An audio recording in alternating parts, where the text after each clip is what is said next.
ఇవే జీవన తరంగాలు, ఇవే ఇవే జీవన తరంగాలు, జీవన తరంగాలు.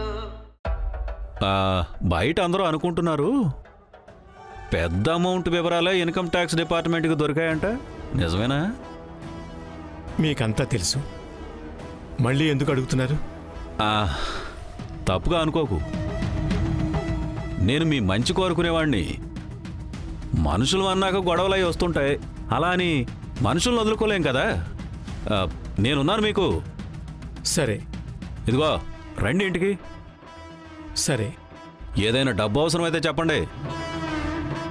ఏదో ఆ రోజు మాట మాట అనుకున్నామని 30 ఏళ్ల ఫ్రెండ్షిప్ను వదులుకోగలనా? ఏమంటారు? నాకు తెలిసిన వాళ్ళు ఎవరైనా కష్టాల్లో ఉంటే నా కన్నీళ్ళు వస్తాయి, ఏంటో ఏమో. మార్నింగ్ మాట్లాడతానండి. సరే సరే, భోంచేసి రెస్ట్ తీసుకోండి. సరే సరే సార్, ప్లీజ్ పొద్దున వస్తాను, మాట్లాడతానండి.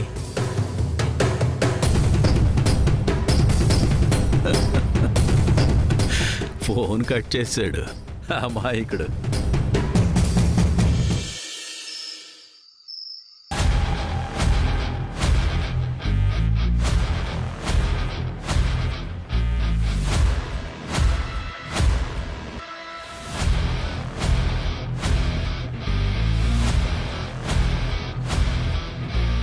ఇన్ఫర్మేషన్ ఇంత స్పెసిఫిక్గా క్లియర్గా రాసిచ్చారంటే ఎవరో దగ్గర వారు తెలివైన వారు చేసిన పని అని నా డౌట్.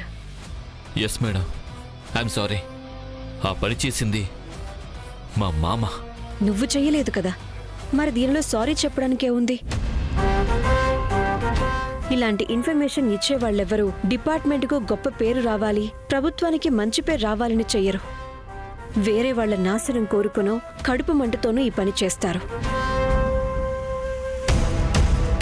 వాళ్ళు పగతో చేసినా కక్ష కట్టి చేసినా ఏ రీజన్తో చేశారనేది మనకి ముఖ్యం కాదు. వాళ్ళిచ్చిన ఇన్ఫర్మేషన్ ట్రూ ఆర్ ఫాల్స్ అనేది మాత్రమే మనకి ముఖ్యం. ఈ కేసులో ఇన్ఫర్మేషన్ కరెక్ట్గా ఉంది, కేసు ఫైల్ చేద్దాం. లెక్చరర్ను అనవసరంగా ఇబ్బంది పెట్టడం ఎందుకు మేడం? ఆయన చేసింది తప్పైనప్పుడు పనిష్మెంట్ తప్పదు కదా. కానీ ఆయన ఇరుక్కుంది మా మామ వల్ల కదా మేడం. మీ మామ లెక్చరర్ని ఇరికించాలని ఇన్ఫర్మేషన్ ఇచ్చారని అది మీకు తప్పనిపిస్తుంది. అయితే మీ మామ మనకిచ్చిన సమాచారం కరెక్టే. ఆ సమాచారం ఇవ్వటం వెనుక ఉద్దేశ్యం తప్పు కావచ్చు, కానీ దాంతో మనకు అవసరం లేదు. మన డిపార్ట్మెంట్కు కావాల్సింది మంచి కేస్. ఆ పర్సెప్షన్లోనే మనం చూడాలి. ఆ లెక్చరర్పై పిటిషన్ ఇచ్చిన మీ మామ ఉద్దేశం ఏదైనా కావచ్చు, అది ఆయన విచక్షణకు వదిలేయాల్సిందే. మా మామయ్య చేసిన పాపాలకి నా బిడ్డ చనిపోయింది.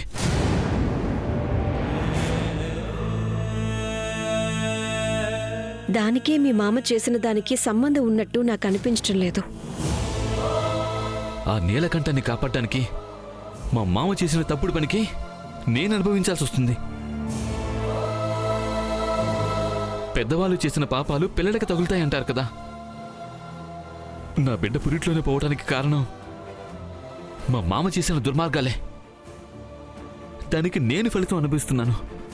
ఇక ముందు ఆ నీలకంఠం కూడా అనుభవించాల్సి వస్తుంది. నీలకంఠాన్ని మీ మామయ్య కాపాడడానికి పన్నిన పన్నాగమంతా బూడిదలో పోసిన పన్నీరవుతుంది. నీలకంఠం శిక్ష అనుభవించే టైం దగ్గరలోనే ఉంది. ఇప్పుడు ఫైనాన్స్ కంపెనీని కూడా కేసులో ఇంక్లూడ్ చేశాం. అక్కడ రఘురామ్ ఫైనాన్స్ కంపెనీకి సంబంధించిన డాక్యుమెంట్స్ అన్నీ దొరికాయి. ఆ నీలకంఠం స్వీట్స్ గిఫ్ట్స్ తీసుకుని హాస్పిటల్కి వచ్చాడు మేడం. ఆ నీలకంఠాన్ని లెఫ్ట్ రైట్ వాయిస్తే సరిపోయేది. నేను ఒకవైపు బాధలో ఉంటే అతను ఏదేదో మాట్లాడుతున్నాడు. తప్పు. అది కాదు మీరిప్పుడు చెయ్యాల్సింది. చనిపోయిన బిడ్డ గురించి మీకంటే ఎక్కువ బాధపడుతున్న మీ భార్యకు ఓదార్పునివ్వాల్సిన సమయం ఇది. మీ ఆవిడకు ధైర్యం చెప్పడానికి మీరు తన పక్కనే ఉండాలి. తనకి అందరికంటే మీ అవసరం ఎక్కువ ఉంటుంది. వెళ్ళి ఏం చేయాలో చూడు. మా అత్తయ్య మామయ్య ఉన్నారు, వాళ్ళు చూసుకుంటారు. అలా అంటే ఎలా? మీకు ఈ టైంలో మనసులో చాలా పెయిన్ ఉంటుంది, నేను అర్థం చేసుకోగలను. కానీ మీరు వాళ్ళని వదిలేసి దూరంగా ఉంటాననటం కరెక్ట్ కాదు. లేదు మేడం, నేను అక్కడికి వెళ్ళను. వాళ్ళకి తెలిసి రావాలి. మీరు ఆవేశంలో ఒక మాట అనేసి వచ్చేశారు. మీరు ఇలానే ఉంటాను అంటున్నారు. కానీ ఈ పద్ధతి వాళ్ళకి తెలిసొచ్చేలా చేస్తుందో, మీ బంధాన్ని తెగేదాకా తీసుకొస్తుందో ఎవరికి తెలుసు? అందుకే దేన్ని తెగేదాకా లాగొద్దు. సంసారం అన్నప్పుడు పట్టువిడుపులుండాలి. మనం కాస్త సహనంతో ఉంటే టైం వచ్చినప్పుడు వాళ్ళకే తెలుస్తుంది సత్యం. ఎవరికి తెలిసి రావాలి మేడం? హా? మా మామకా లేక నా భార్యకా? ఇద్దరికి. మీ భార్య ఏం తప్పు చేసింది? ఆయన కూతురుగా పుట్టడమేనా ఆమె చేసిన తప్పు? మేడం, అసలు వాళ్ళ నాన్నని చూస్తేనే నాకు గిట్టదు. పైగా తనకి నేను కావాలనుకుంటే వాళ్ళ ఫ్యామిలీని అందరినీ వదిలేసుకుని తను నా దగ్గరికి వస్తుంది. అయితే వాళ్ళ నాన్నను నమ్మడమే మీ ఆవిడ చేసిన తప్పా? తనను ఇంతకాలం పెంచారు కాబట్టి వాళ్ళ నాన్న మీద ఆ మాత్రం నమ్మకం ఉంటుంది. తండ్రిగా ఆయన ఏం చేసినా కరెక్టే అనిపిస్తుంది. మీరు కూడా వాళ్ళ నాన్నలాగే ఉండాలని కోరుకోవడం సహజం. అవి మీరు చెయ్యలేరు. కానీ మీతో ఉంటే ఎలాంటి సంతోషం పొందే అవకాశం ఉంటుందో అదైనా తనకి పూర్తిగా అందించాలి కదా. అప్పుడు మిమ్మల్ని నమ్మి మీతోనే ఉంటుంది. ఇప్పుడు మీ బిడ్డ చనిపోయింది. ఈ సమయంలో మీరు దూరంగా ఉంటే ఎలా? ఇప్పుడు మీ భార్యకు ఓదార్పునిస్తూ తోడుగా ఉంటేనే కదా మీ బంధం బలపడుతుంది. మీ అత్తమామల కంటే మీపైన ఎక్కువ నమ్మకం, ప్రేమ. కలిసి మీతో జీవితాంతం సుఖంగా ఉండగలనని మీ భార్య నమ్ముతుంది. ఏంటి మేడం మీరు సంబంధాలు కలుపుకోవడం గురించి మాట్లాడుతున్నారు? నాకు సర్ప్రైజింగ్గా ఉంది. ఎందుకు? నేను నా భర్తతో బంధాన్ని తెంపుకొని వచ్చాననా? రావడం సులభం, కాని తెంపుకోవడం అంత సులభం కాదు. ధన, మాన, ప్రాణహానులను తలపెట్టే పరిస్థితులు తప్ప ఇంకా ఏ కారణం చేత విడిపోయినా తిరిగి మళ్ళీ కలిసుండేందుకు ప్రయత్నం చేయాలి. అందుకే విడాకులకు కూడా కొంతకాలం గడువుంటుంది. ఎవ్వరూ విడిపోవాలని, దూరంగా ఉండాలని కోరుకోరు. నిజం చెప్పండి, మీకు మీ భార్యకు మంచి అండర్స్టాండింగ్ లేదు కాబట్టే కాపురం చేయటం కష్టం. అందుకే దూరం పెడుతున్నారా? అవును, కానీ నా కోపమంతా తన్నలా మార్చేస్తున్న మా అత్తామామల పైన. అంటే వాళ్ళ పుట్టింటోళ్ల మీద, ముఖ్యంగా మీ మామ మీద నింద వేస్తున్నారు, అంతేనా? మేడం, అసలు ఆయన చేస్తున్నది ఏమైనా బాగుందా? మీరే చెప్పండి. తప్పే, కాదనటం లేదు. దానివల్ల మీకు సమస్యలున్నాయి. దానికి సొల్యూషన్ వెతుక్కోవాల్సింది పోయి మీ కాపురాన్ని నాశనం చేసుకోవటం కరెక్ట్ కాదు. మీ సంసారాన్ని, మీ మావయ్య చేసిన అవినీతిని రెండింటినీ కలపకండి. అందులో పడి నలిగిపోతే కోల్పోయేది మీ ఇద్దరి లైఫ్.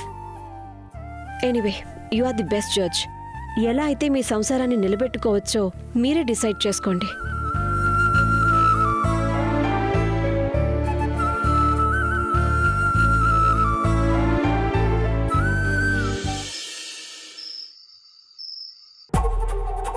మొసలి కన్నీరు కారుస్తున్నాడు ఆ నీలకంఠం. గాయం చేసి వెన్నపోయాలని చూస్తున్నాడు.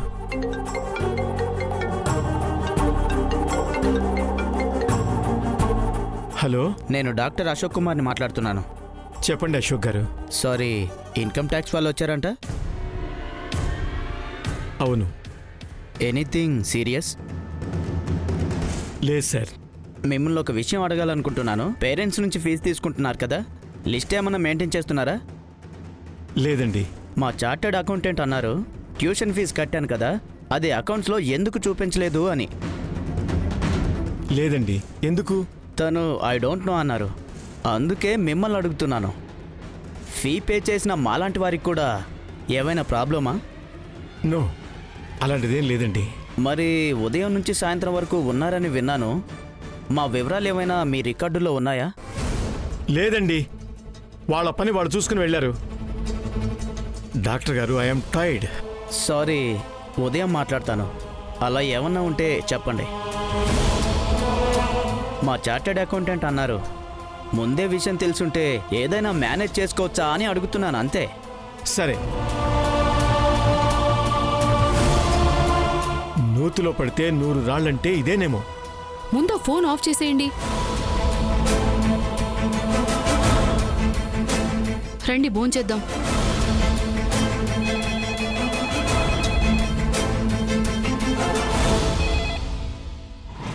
హలో, ఎవరు?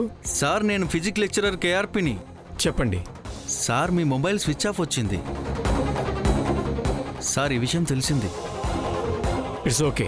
ఏం ప్రాబ్లం లేదు కదా? లేదండి. ఎంతో చక్కగా పాఠాలు చెప్పే మీ పైన ఎందుకు ఇలా? నాకేం తెలుసండి. సార్ కోపగించుకోకండి, మీరు నా సీనియర్.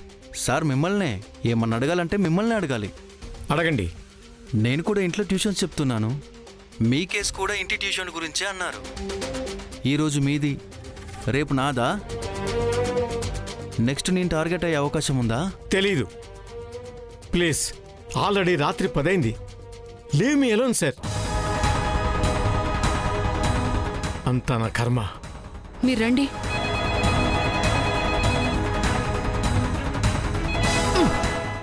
మీరు రండి.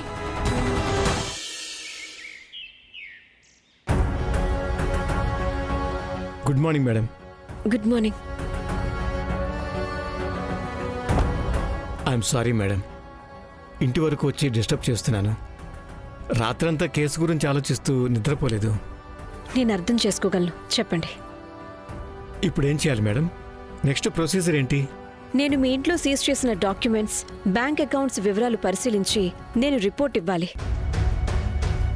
నెక్స్ట్ ఆ వివరాలను ట్యాక్స్ అసెస్మెంట్ చేసి వింకు పంపిస్తే వాళ్ళిచ్చిన రిపోర్ట్ ప్రకారం ట్యాక్స్ పే చేస్తే సరిపోతుంది. ఎన్ని రోజులు అవుతుంది మేడం? నేను వీలైనంత ఫాస్ట్గానే కంప్లీట్ చేస్తాను. మీరెంత కోఆపరేట్ చేస్తే అంత త్వరగా రిపోర్ట్ ఇవ్వగలుగుతాం. ప్లీజ్, త్వరగా ముగిస్తే చాలు. నేను అన్ని విధాలుగా కోఆపరేట్ చేయడానికి రెడీగా ఉన్నాను. మీ ఇంట్లో రైట్ చేసినప్పుడు దొరికిన ఆస్తులు అంతే కదా? అంతే మేడం. నేను ఉంటున్న ఇల్లు, ఇంట్లో 7 ఏళ్లుగా ట్యూషన్స్ చెప్తే వచ్చిన డబ్బు ఉంది. సో అందులో ఎంత అదనపు ఆస్తి అని తేలితే అంతకు ట్యాక్స్ పే చేస్తే సరిపోతుంది. అందుకు నేను రెడీగా ఉన్నాను మేడం. మీరు చెప్పింది నేను ఫాలో అవుతాను. ఓకే, బట్ ఎఫ్డీలు మీ పేరుతో లేవు, మీ భార్య పేరుతో కూడా లేవు. అవును, నేను ఎయిడెడ్ ఇన్స్టిట్యూషన్లో లెక్చరర్గా పనిచేస్తున్నాను. సో రూల్ ప్రకారం ఇంట్లో ట్యూషన్ చెప్పకూడదు. అందుకే ట్యూషన్లో వచ్చిన ఆదాయాన్ని గవర్నమెంట్కి చూపకూడదని ట్యాక్స్ పే చేయలేదు. బ్యాంకులో పెట్టినా ఆ డబ్బు వివరాలు బయటకు తెలుస్తాయి. సో అందుకే ప్రైవేట్ ఫినాన్స్ కంపెనీలో డిపాజిట్ చేశారు, అది కూడా బినామీల పేరిట. ఎవరిచ్చారు మీకు ఈ సలహా? నాకు తెలిసిన వాళ్ళు రఘురామ్ గారిని పరిచయం చేశారు. ఆయన్ని కలిస్తే బినామీల పేరు మీద ఎఫ్డీలు చేయించారు. మరి ఆ బాండ్లకు ఇంట్రెస్ట్ ఇచ్చేవారా? నెలకు 1% ఇస్తారు. క్యాష్గా ఇచ్చేవారా? ఆ డబ్బెక్కడా? ఆ డబ్బు ఖర్చు అయిపోయింది. సరే, ఒక స్టేట్మెంట్ ఇవ్వండి. మీరు ఆఫీస్కి రండి. అలాగే మీతో పాటు మీ చార్టర్డ్ అకౌంటెంట్ లేదా మీ లీగల్ అడ్వైజర్ ఎవరినైనా తీసుకురండి. Thank you madam. కొంచెం ఫాస్ట్గా కంప్లీట్ చేయండి. వెళ్ళొస్తాను మేడం. ఎక్స్క్యూజ్ మీ, ఒక పర్సనల్ విషయం అడగొచ్చా? అడగండి మేడం. నేను income tax department investigation wing హెడ్గా కంప్లైంట్ వస్తే ఈ కేసును టేకప్ చేశాను. ఎంక్వైరీలో భాగంగా మీ ఇల్లుని సర్చ్ చేయటం, మీ ఆస్తిపత్రాలు జప్తు చేయటం చేశాను. అది మీ డ్యూటీ. దీని గురించి నాకు సంజాయిషి ఇవ్వాల్సిన అవసరం లేదు. అయినా నా వల్ల మీరు ఇబ్బంది పడ్డారు కదా. ఏదైనా రుచిగా ఉందని అతిగా తింటే అది అజీర్తి అయితే ఆయాసం వస్తుంది. వామిటింగ్ అయ్యాక రిలాక్స్గా ఉంటుంది. నా పరిస్థితి అంతే.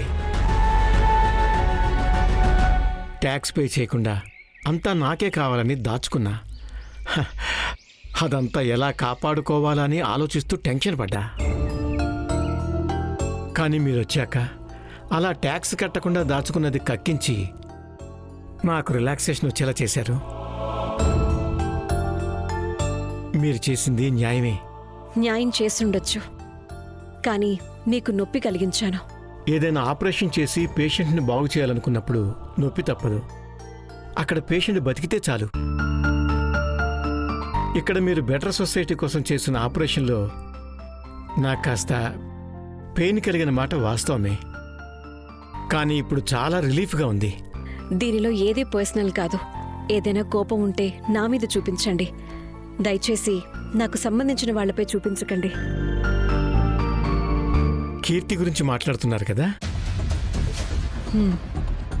తన పెళ్లి విషయంలో ఏదైనా ప్రాబ్లం క్రియేట్ చేస్తారని భయపడుతున్నారా? భయం కాదు, మీరలా చెయ్యరని నమ్మకం నాకుంది. కానీ ఒక మాట చెప్పాలనిపించింది. ఎంతైనా ఆడపిల్లవాళ్లం కదా. మేం మగపెళ్లి వారమని పద్ధతి తప్పి ప్రవర్తించలేం. మీరు మీ డ్యూటీ కరెక్ట్గా చేశారు. ట్యాక్స్ కట్టకుండా ప్రభుత్వాన్ని మోసం చేసింది నేను. అందుకు నాకు పనిష్మెంట్ తప్పదు. అంతేగాని ఏ తప్పు చేయని కీర్తిని ఇబ్బంది పెట్టమని నా మేనల్లుండి నేను ఉసుగొల్పాల్సిన పని లేదు. అలాంటి థాట్ కూడా రాదు. నాకే కాదు, నా మేనల్లుడు కూడా అలాంటి ఆలోచన రాదు. మీరు కీర్తి పిన్ని కాబట్టి తన పెళ్లికి ఈ కేసుతో లింక్ పెడితే ఉపయోగపడుతుందని ఆలోచించే చీప్ మెంటాలిటీ మాకు లేదు.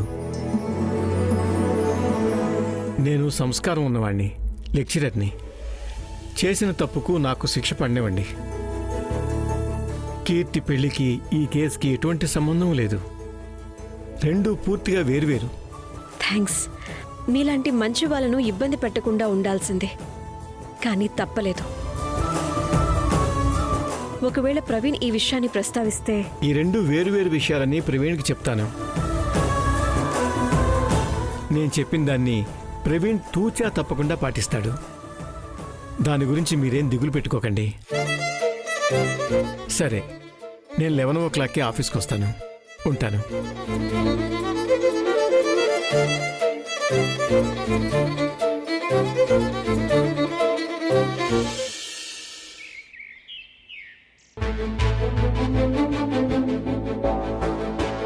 ఏంటి రాజశేఖర్ గారు, ఏంటిలా వచ్చారు? సార్, నాకేదైనా పని కావాలి సార్. పనే? ఏం పని చేస్తారు మీరు? ఏదైనా సరే అండి. అదే సడన్గా పని కావాలంటున్నారు, ఏమైంది? ఏం లేదు సార్, ఇలా ఖాళీగా ఉండి ఉండి చాలా బోరు కొడుతోంది. ఓ, అయితే యూస్ఫుల్గా మరి సొసైటీలో మంచి గౌరవం పొందాలనుకుంటున్నారా? దానికోసమే ప్రయత్నిస్తున్నాను సార్. అయితే అది మీ వల్ల కాదులేండి. సాయంత్రం క్లబ్కి వచ్చి 4 రౌండ్స్ కార్డ్స్ ఆడాక అప్పుడు 2 పెగ్గులు విస్కీ పుచ్చుకుని. వద్దండి. పాత బాకీ తీరలేదనా? మీ మరదలో ఇన్కమ్ ట్యాక్స్ డిపార్ట్మెంటే హెడ్. ఏం చేయమంటావు? నిన్ను డబ్బులు అడిగే సాహసం కూడా చేస్తామా?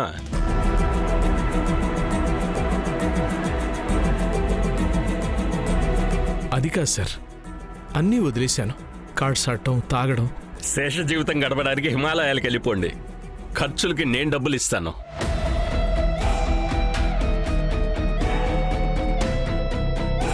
అమ్మాయి పెళ్లి ఫిక్స్ అయిపోయింది.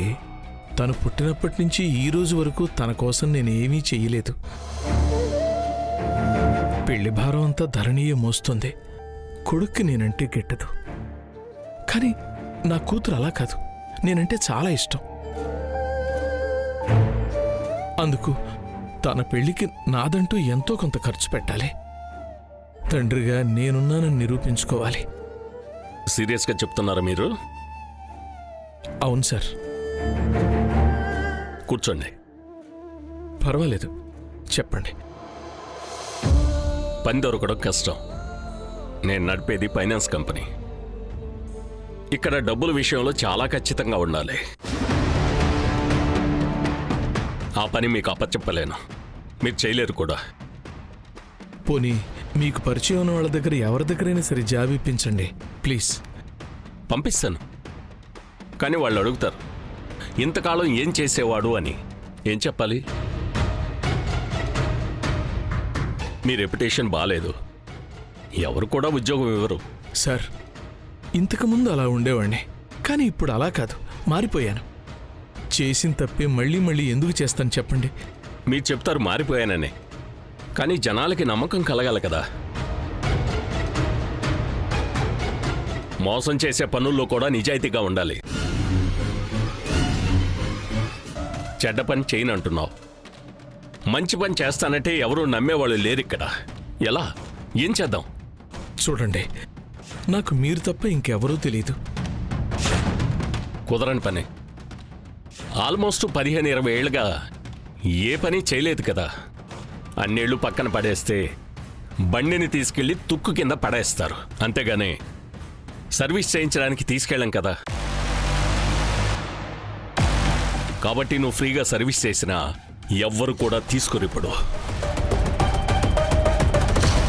మీరే అలా అంటే ఎలా సార్?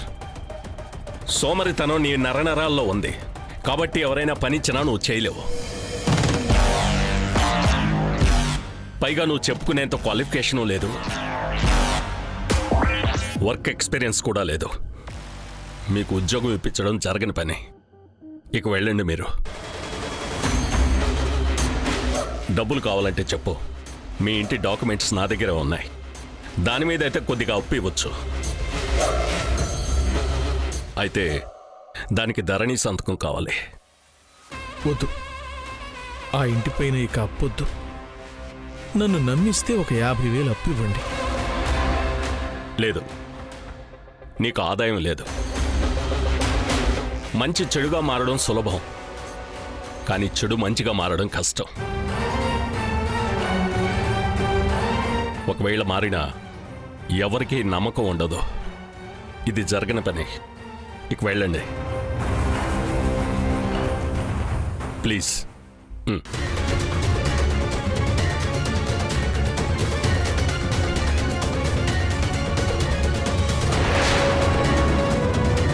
నువ్వు చెప్పే కారణం నిజమేనా? కంప్లైంట్ వచ్చింది, కావాలంటే చూపిస్తాను. అబద్ధం. నువ్వు చెప్పిందంతా అబద్ధం. నీకు కావాల్సింది నువ్వు నిజాయితీ పరురాలివని సొసైటీ అంతా చెప్పుకోవాలి, అంతే కదా? బంధాలకు విలువనిస్తేనే కదా జీవితం విలువ తెలిసేది. నీ అధికార దాహానికి అన్ని బంధాలని కాల్ చేశావు.